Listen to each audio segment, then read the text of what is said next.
What's the deal? July 24th, it's 6:57 a.m.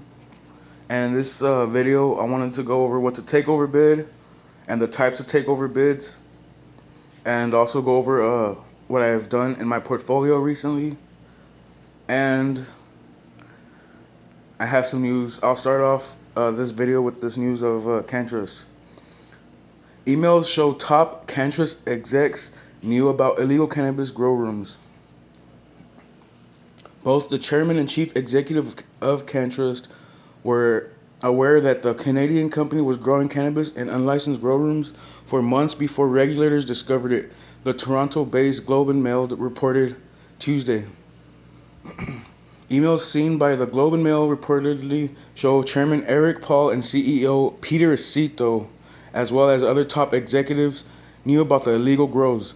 Graham Lee, the company's compliance officer, reportedly said in an email that the company had dodged some bullets after a Canadian government inspection failed to find the hidden plants in November 2018, and Paul reportedly instructed staff on how to proceed. Health Canada eventually discovered the company was growing cannabis in 5 unlicensed grow rooms at its Pelham, Ontario facility from October to March, during which time it had applications pending. And regulators seized the plants earlier this month. U.S. listed shares of Canntrust have tumbled about 50% over the past month.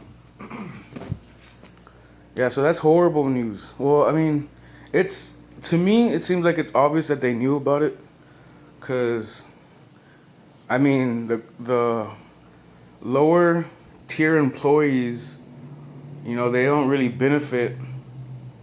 They don't benefit on that, like, to be putting fake walls up. Allegedly putting fake walls up, and then like I said, they don't benefit by lying to the Health Canada inspectors.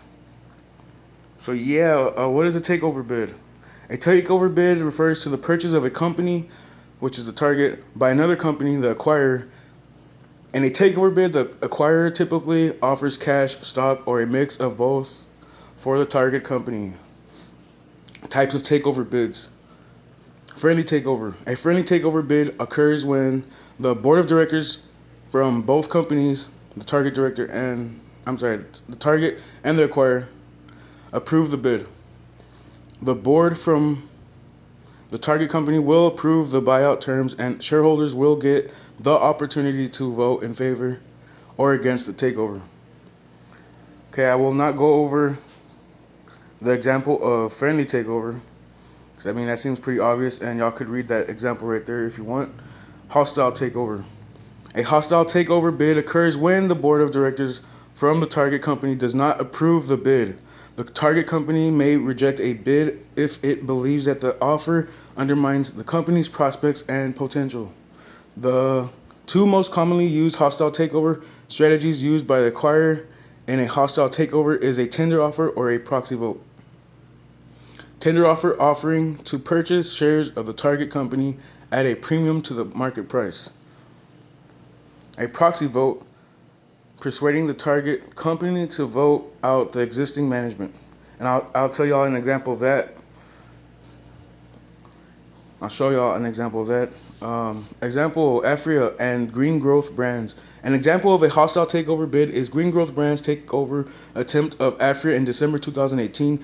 Green Growth Brands submitted an all-stock offer for Afria, valuing the company at $2.35 billion. However, Afria's board and shareholders rejected the offer, citing that the offer significantly undervalued the company.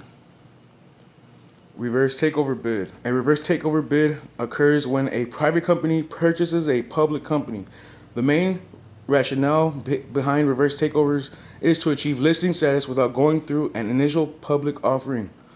In other words, in a reverse takeover offer, the private acquirer company becomes a public company by taking over an already listed company.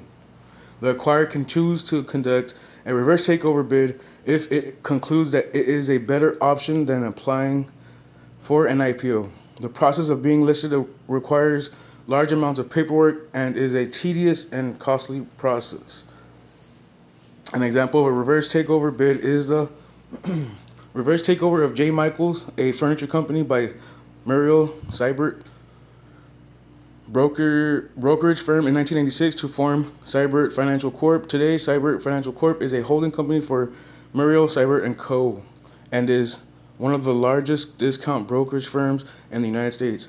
Backflip takeover bid occurs.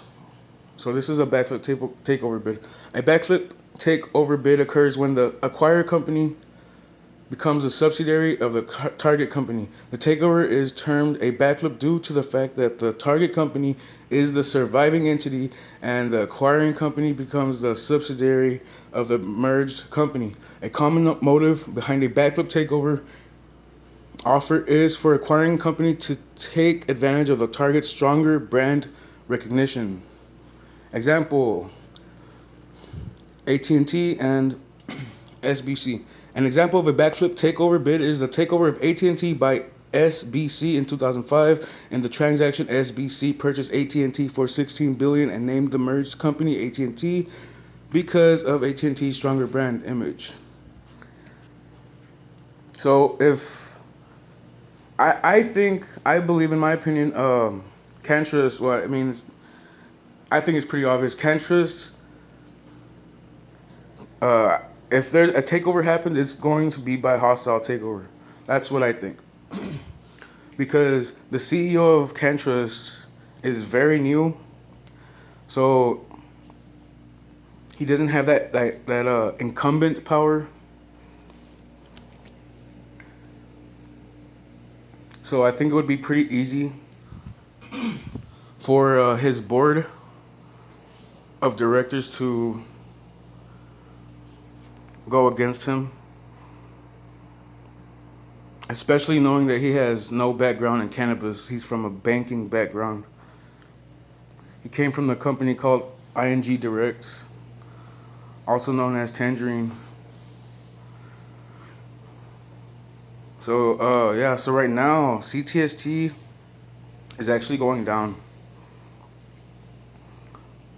So right before I read that, it was at CTST. Canntrust was at 250. Yesterday, the last price I saw it was at 270. So right now I have 1,058 shares of Canntrust. My average cost is $2.86. It's 99.9% of my portfolio. And what I did yesterday,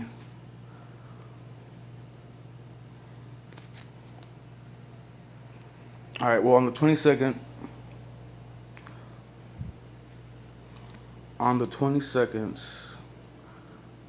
I got I got more shares of Canntrust. I put an entered price at $2.72. Entered quantity 18 shares. It got filled at that price for a total of $48.95. Yep. So that's what's happening. I mean, what I'm thinking about doing. Well, I'm pretty sure this thing's gonna fall. Probably another 10, possibly another 10%. Even though it would seem, people would think that's obvious that they knew, but now it's confirmed that they knew. Well, I don't know. I'm not sure if it's confirmed, right? Like, I wouldn't say it's allegedly they knew, because yeah. So they allegedly knew, the upper management knew about the growing of unlicensed pot, growing pot in unlicensed rooms. All right. So right now, did not mean to do that. All right. So Canntrust is down 8.79%. ACB as of this time is down 0.45. Afria is neutral. Canopy is up 1.2. Tilray is up 2.5. VFF is neutral. Carnos Group is up 4.2. Hexo down 4.03. IIPR down 9.4. GW Pharmaceuticals is down 1%. Organigram is down 1.28%. and the ETF MG alternative harvest is now 1.26. That's it, y'all. Please hit that subscribe button. Um, win, lose, or draw, I'll still be making videos. I'll still be using the same portfolio. So, the reason I say that because right before Canadian legalization, I was watching several YouTube channels having to do with hot stocks, and as soon as legalization happened and the stocks fell, like, pooh, that was like ghost. Like, everybody like just stopped making videos. It was crazy. Yeah. All right. So peace out, y'all.